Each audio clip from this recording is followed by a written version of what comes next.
लेकिन एक बड़ी खबर इस वक्त आ रही है। ईडी के समन पर रॉबर्ट वाड्रा ने कहा है कि पिछले कुछ सालों से वो जांच एजेंसियों और कोर्ट का पूरा सहयोग कर रहे हैं, लेकिन अब उनकी मां के नाम को मामले में जबरन घसीटा जा रहा है, जबकि उनकी मां को ईडी का कोई समन नहीं मिला है। वो 75 साल की महिला हैं और वो राजनीति से अलग निजी जिंदगी जी रही हैं। वाड्रा के मुताबिक सरकार राजनीतिक फायदे के लिए मीडिया के सामने कई मुद्दे उछाल रहा है, लेकिन बदले की राजनीति के लिए बुजुर्ग महिला को खींचना पूरी तरह गलत है। अरुण सिंह हमारे सहयोगी इस वक्त फोनलाइन पर मौजूद हैं। अरुण, अगर रॉबर्ट वाड्रा कह रहे हैं कि उनकी मां का इस पूरे मामले से कोई लेना देना ही नहीं, तो आखिर नाम जुड़ा कैसे?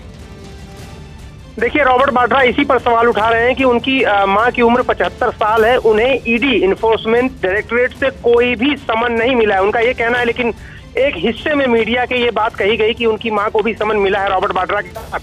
रॉबर्ट वाड्रा का ये कहना है कि उनको पूरी तरीके से पता है कि किस तरह चीजें जा रही हैं। वो लगातार जांच एजेंसियों का सहयोग कर रहे हैं, उनसे पूछताछ की कभी भी अगर वो कोई बात होती है तो उनको कोई दिक्कत उसमें नहीं है और हर सवाल का जवाब देने के लिए तैयार है। लेकिन उनका कहना था कि सरकार पर एक तरह से आरोप भी लगाया कि सरकार परेशान कर रही है, हैरेस कर रही है एक सीनियर सिटीजन को।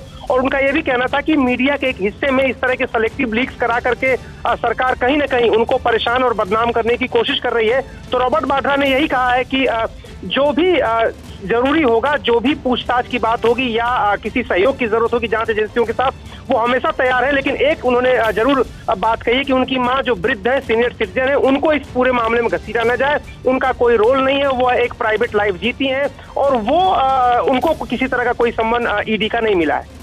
लेकिन अगर रॉबर्ट वाड्रा ये मान रहे हैं कि गलत इरादे से उनकी मां का नाम इसमें घसीटा जा रहा है, तो क्या वो डिफेंसिव होने के बजाय कोई और कदम आगे उठाने का सोच रहे हैं कानूनी तौर पर? देखिए, फिलहाल तो उन्होंने जो पोस्ट लिखी है उसमें इसी बात का जिक्र किया है कि इस तरह से सरकार, उनका इशारा सरकार की तरफ था कि सरकार के इशारे पर इस तरह से बदनाम करने की कोशिश हो रही है, हैरेस करने की कोशिश हो रही है। किसी कानूनी पहलू पर क्या वो विचार कर रहे हैं, इस बाबत उन्होंने तस्वीर साफ नहीं की है। लेकिन इतना जरूर कहा है कि जो सरकार है, मौजूदा सरकार, मोदी सरकार पर निशाना जरूर साधा है। और उन्होंने कहा कि हर दिन एक नए स्कैम की और जिस तरह से मुश्किलात का सामना ये सरकार कर रही है, तो वो समझ सकते हैं कि उनके परिवार को निशाना क्यों बनाया जा रहा है। तो एक तरह से राजनीतिक पलटवार भी रॉबर्ट वाड्रा ने किया है। शुक्रिया अरुण।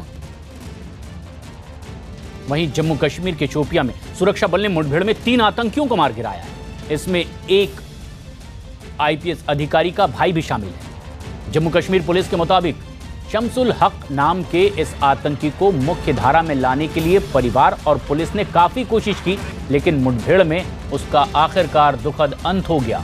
बाकी दोनों आतंकियों की पहचान भी की जा रही है। शोपियां में चली लंबी मुठभेड़ के बाद आखिरकार 3 आतंकियों को मार गिराया गया।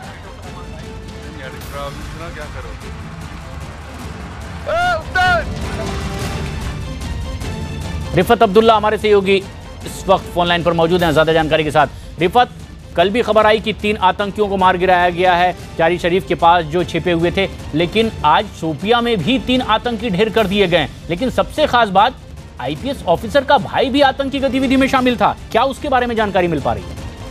देखिए प्रशांत, बिल्कुल सही कहा आपने। 24 घंटे में 6 मिलिटेंट मारे गए। 3 मिलिटेंट जो है सेंट्रल कश्मीर के बडगाम जिले में कल मारे गए और आज शुपाया में जो सुबह एनकाउंटर हुआ उसमें 3 मिलिटेंट मारे गए हैं। उसमें से एक जो है वो आईपीएस ऑफिसर है, नॉर्थ ईस्ट में उनकी ड्यूटी है, साउथ कश्मीर से उनका ताल्लुक है। उनका भाई भी है, वो BUMS कर रहा था और उसके बाद कॉलेज छोड़ के उन्होंने मिलिटेंट रैंक ज्वाइन की और आज जो है वो एनकाउंटर में मारा गया। 3 मिलिटेंट जो है उनमें से एक शमसुल हक नामी भी मिलिटेंट बताया जा रहा है जो आईपीएस ऑफिसर का भाई है। तो ऐसे में जैसा कि पहले ही आपने देखा कि मनान वानी जो एक PhD स्कॉलर थे और भी काफ़ी सारे क्वालिफाइड लड़कों ने मिलिटेंसी ज्वाइन की थी और मिलिटेंट्स की तादाद काफ़ी बढ़ गई थी, खासतौर से साउथ कश्मीर में।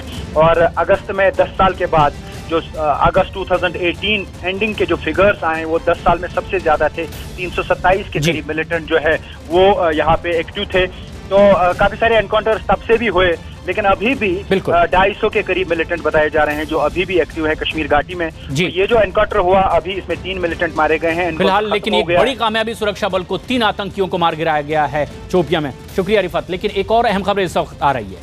दिल्ली में प्रधानमंत्री मोदी के भाई पंकज मोदी गांधी जी की 150वीं जयंती के मौके पर राजपथ पर निकलने वाली झांकी को तैयार कराने में जुटे हुए हैं। पिछले 2 महीने से दिल्ली के रंगशाला में मौजूद पंकज मोदी गुजरात सरकार की ओर से यहां तैयार की जा रही इन झांकियों की देखरेख कर रहे हैं और पंकज मोदी गुजरात सरकार में सूचना अधिकारी के तौर पर अपनी ड्यूटी दे रहे हैं।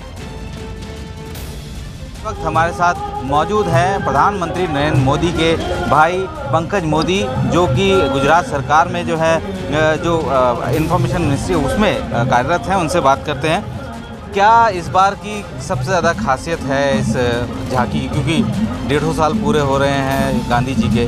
क्या आप लोग दर्शा रहे हैं गुजरात की झांकी? इस बार राष्ट्रपिता महात्मा गांधी जी की 150वीं जन्म जयंती मनाई जा रही है। इसी बात को लेकर गुजरात की ओर से परम पूज्य बापू को कार्यालय देने के लिए हम लोगों ने दांडी यात्रा का एक विषय लेकर यहाँ झांकी प्रस्तुत की है।